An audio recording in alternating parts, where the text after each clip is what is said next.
পারমাণবিক অস্ত্রের উন্নয়ন এবং পরীক্ষা কার্যক্রমকে দেশের নিরাপত্তার জন্য বেশ গুরুত্বপূর্ণ বলে মনে করেন উত্তর কোরিয়ার সর্বোচ্চ নেতা কিম জং উন। এরই ধারাবাহিকতায় সম্প্রতি দেশটির জাতীয় প্রতিরক্ষা বিশ্ববিদ্যালয়ে এক বক্তব্যে বলেন, উত্তর কোরিয়া পারমাণবিক অস্ত্র কর্মসূচিকে দ্রুত এগিয়ে নিয়ে যাবে। এছাড়া দেশের বিরুদ্ধে কোনো আক্রমণ হলে পিয়ংইয়ং পারমাণবিক অস্ত্র ব্যবহারে দ্বিধা করবে না।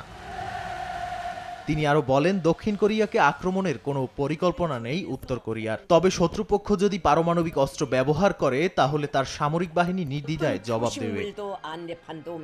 কোরীয় উপদ্বীপে চলমান উত্তেজনার মধ্যে কিমের এমন মন্তব্য আন্তর্জাতিক সম্প্রদায়ের কাছে উত্তর কোরিয়ার আক্রমণাত্মক সামরিক মনোভাবের স্পষ্ট বার্তা দিচ্ছে বলে ধারণা অনেকের। যদিও নিজেদের লক্ষ্যে খুব দ্রুতই এগিয়ে যাচ্ছে উত্তর কোরিয়া, তবে এই পরিস্থিতি আঞ্চলিক স্থিতিশীলতা এবং নিরাপত্তার জন্য উদ্বেগ তৈরি করছে বলে জানান বিশ্লেষকরা।